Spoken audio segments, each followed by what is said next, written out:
പുതുപ്പള്ളിക്കൊപ്പം വയനാട്ടിലും ഉപതെരഞ്ഞെടുപ്പ് പ്രതീക്ഷിച്ചതാണ്. രാജ്യം ഉറ്റുനോക്കുന്ന തിരഞ്ഞെടുപ്പായേനെ. പക്ഷേ എല്ലാം ഒറ്റ ദിവസം കൊണ്ട് മാറി പറഞ്ഞു.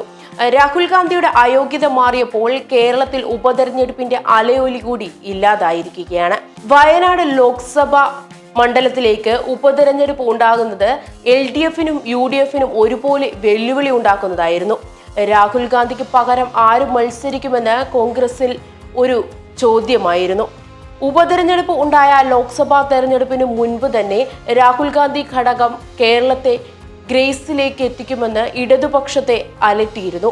ഇത് രണ്ടും ഒഴിവായി. ഇനി പുതുപ്പള്ളി ഉപതെരഞ്ഞെടുപ്പിലേക്കും പിന്നാലെ വരുന്ന ലോക്സഭാ തിരഞ്ഞെടുപ്പിലേക്കും കേരളത്തിന്റെ രാഷ്ട്രീയ ചർച്ച മാറും.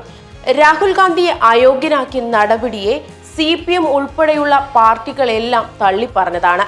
അത് രാഹുലിനുള്ള പിന്തുണ അല്ലെന്നും കേന്ദ്ര സർക്കാരിന്റെ നടപടിയോടുള്ള വിയോജിപ്പാണെന്നുമാണ് വിശദീകരണമായി CPM നൽകിയിരുന്നത്.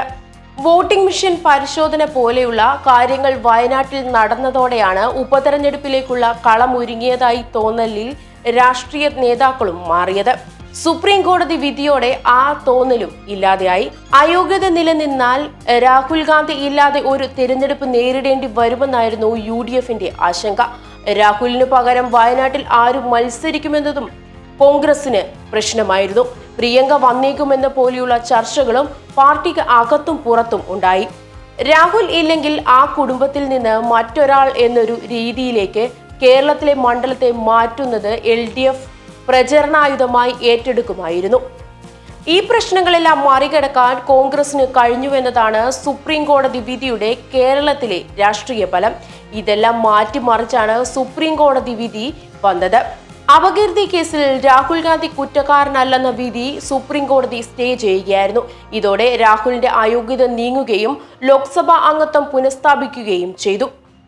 2024 ആരായിരിക്കും നയിക്കുക എന്ന കോൺഗ്രസിന്റെ ആശങ്കയും ഇതോടെ മാറിയിരിക്കുകയാണ്. ഇതോടെ ദേശീയ തലത്തിൽ തന്നെ രാഷ്ട്രീയ ചിത്രം മാറിമറിഞ്ഞു കഴിഞ്ഞു. വരാനിരിക്കുന്ന 2024 ലോക്സഭാ തെരഞ്ഞെടുപ്പിൽ തീ പാറുമെന്ന കാര്യത്തിൽ ഉറപ്പായി കഴിഞ്ഞു. മോദിയും രാഹുൽ ഗാന്ധിയും തമ്മിലുള്ള മത്സരത്തിന് അരങ്ങൊരുങ്ങുമോ എന്നതാണ് ഉയരുന്ന ചോദ്യം. 2024 ഏകപക്ഷമായി വിജയിക്കുമെന്ന ആത്മവിശ്വാസത്തിലാണ് BJP കേന്ദ്രങ്ങളിൽ നിന്ന് പുറത്തു വന്നുകൊണ്ടിരുന്നത്. ഏതൊക്കെ രീതിയിലുള്ള സഖ്യം വന്നാലും BJPയുടെ നേതൃത്വത്തിലുള്ള സർക്കാർ വീണ്ടും അധികാരത്തിൽ എത്തുമെന്നാണ് അമിത്ഷാ പറഞ്ഞത്. ലോക്സഭാ തെരഞ്ഞെടുപ്പിൽ വലിയ ഭൂരിപക്ഷം നേടുമെന്നും BJPയും പറഞ്ഞിരുന്നു. പക്ഷേ ഇപ്പോൾ സ്ഥിതി മാറിമറിഞ്ഞുവെന്ന് പറയേണ്ടി വരും. അയോഗ്യത നീങ്ങി രാഹുൽ ഗാന്ധി എത്തിയ കോൺഗ്രസിൽ വലിയ ഊർജം പകരും. എന്തായാലും ഒരു കാര്യം വ്യക്തമാണ്, NDA സർക്കാരിനെതിരെ ഒരുമിച്ച് പ്രതിപക്ഷ പാർട്ടികളെയും കൂട്ടായ്മയായ ഇന്ത്യ സഖ്യത്തിൽ കോൺഗ്രസിന്റെ പ്രാധാന്യം വർദ്ധിക്കും. ഇന്ത്യ സഖ്യത്തിൽ കൺവീനർ സ്ഥാനത്തേക്ക് തന്നെ പരിഗണിക്കേണ്ടതില്ലെന്നാണ് രാഹുൽ ഗാന്ധി നേരത്തെ പറഞ്ഞിരുന്നത്. നിതീഷ് കുമാറിനെ പോലെയുള്ള നേതാക്കളെ ഈ സ്ഥാനത്തേക്ക് പരിഗണിച്ചിരുന്നു. പക്ഷേ അയോഗ്യത നീക്കി രാഹുൽ ഗാന്ധി പാർലമെന്റിലേക്ക് തിരികെ എത്തിയതോടെ നിഷേധിക്കാനാകാത്ത സ്ഥാനമായിരിക്കും ഇന്ത്യ സഖ്യത്തിന് രാഹുൽ ഉണ്ടാവുക.